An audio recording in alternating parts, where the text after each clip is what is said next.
अमा सीरियल बेबा जी की बहू के आने वाली इसमें आप देखेंगे कि जब अजरा देखती है कि सारा अब अस्मा को मोहरा बना के जमाल के पीछे घूमना चाहती है तो वो कहती है फरहत से कि फरहत मैंने सोचा है कि तुम ऐसे ही घर में बेकार पड़ी रहती हो, सोती रहती हो, तो क्यों ना तुम अस्मा की बुटीक ज्वाइन कर लो। तो सुनते साथ ही वासिफ कहते हैं कि कैसी बातें कर रही हैं भाभी, आपको पता भी है कि घर में इतने काम होते हैं, ये आपका काम बटाए तो ज्यादा सही है। ये सुनते साथ ही अजरा कहती है कि तुम्हें तो बहुत ही ज्यादा चुभ गया है, देखो तुम नहीं समझ रहे हो कि सायरा के पास तो कोई भी डिग्री नहीं है। अब जब फरहत हम में सबसे ज्यादा पढ़ी लिखी है तो वो अच्छे से कारोबार संभाल सकती है और लोगों को भी डील कर सकती है। ये सुनते साथ ही वासिफ कहता है कि लेकिन ये आएगी जाएगी कैसे। ये सुनते साथ ही अजरा कहती है कि क्या मतलब आएगी जाएगी कैसे, ये तुम्हारे साथ ही आएगी, तुम्हें क्या मसला हो रहा है, शादी करने के लिए तुम बहुत ही ज्यादा उतावले हो रहे थे कि हर हाल में फरहत से ही करूंगा। दूसरे सीन में आप देखेंगे कि उधर जब सायरा की माँ सायरा से कहती है कि सायरा मुझे लगता है कि तू ऐसे ही फजूल में बेकार का वक्त जाया कर रही है जमाल के पीछे घूमने में। ये सुनते साथ ही सायरा कहती है कि क्या मतलब जमाल के पीछे ना जाऊं तो और किसके पीछे जाऊं, बताएं मुझे,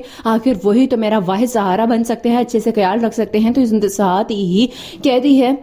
सायरा की माँ कि नहीं, तुझे पता है कि फरहत और वासिफ के बीच में बहुत ही ज्यादा अनबन चल रही है और वो बाहर कहीं मुंह मारने लग गया है, तू वहां पे अपना तुक्का आजमा लेना। ये सुनते साथ ही सायरा कहती है कि वो मुझे अभी घास डालेगा, हर किस ऐसा नहीं हो सकता है, आपको तो पता है उसकी आदत का जरा सा भी भिनक पड़ी ना उसे तो वो मुझे झाड़ के रख देगी। लास्ट में आप देखेंगे कि उधर जब समन की माँ समन से कहती है कि समन मैंने तुम्हें मना भी किया था कि आशी के साथ बहुत ज्यादा ना घुमा फिरो, उसके साथ बातें करो, तुम तो अब हद से ज्यादा ही बढ़ गई हो। तो इस साथ ही समन कहती है कि क्या खराबी है आशी में, आपको तो बस किसी न किसी में अब नुक्सी नजर आता है। इस साथ ही समन की माँ कहती है कि मैं नहीं कह रही हूँ, ये बात तुम्हारे अब्बा ने भी कही है कि उस लड़की का आना जाना अब इस घर में कम हो जाएगी। सुनते साथ ही समन कहती है कि नहीं हो सकता कम, क्या करूं मैं।